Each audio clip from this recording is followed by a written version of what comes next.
The night the package arrived, Clara felt her hand start to shake before she even touched it.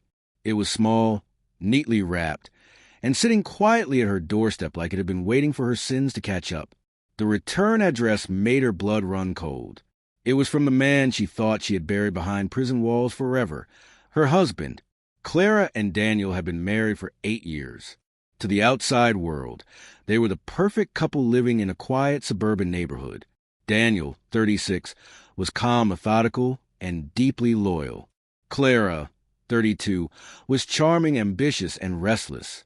What no one knew was how bored she had grown with Daniel's simplicity.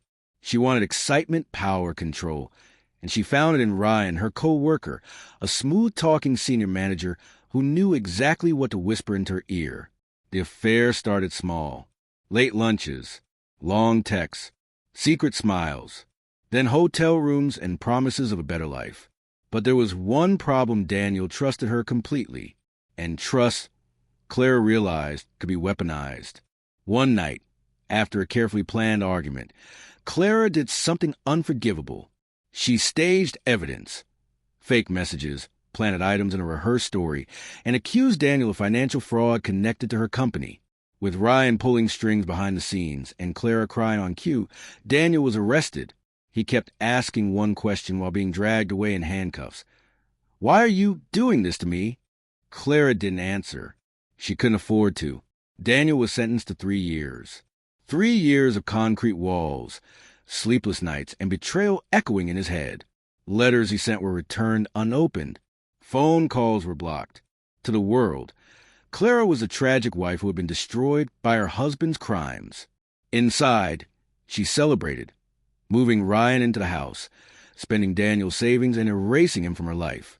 But prison changes people. Daniel didn't waste his time crying. He observed. He listened. He learned. Inside those walls were men who knew systems, loopholes, and patience. Daniel replayed every moment of his marriage like a movie, slowly realizing how perfectly he had been framed. And when the truth finally clicked, something inside him went cold and sharp. After 18 months, new evidence surfaced. An anonymous tip exposed inconsistencies in the company records. Clara's lies began to unravel.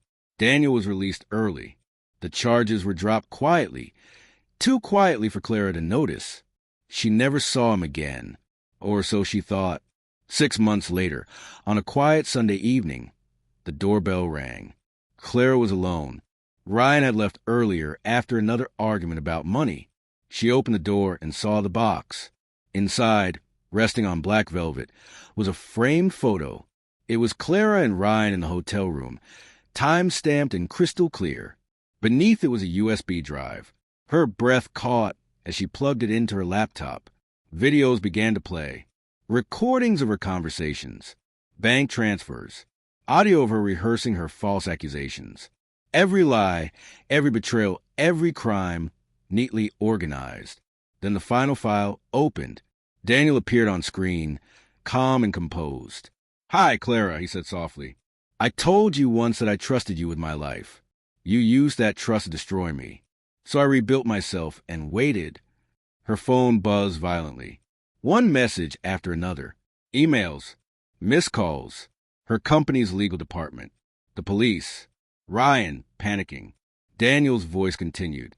"By the time you see this, the evidence will be everywhere it needs to be. I didn't touch you. I didn't hurt you. I just returned the truth to its rightful owner." Clara screamed.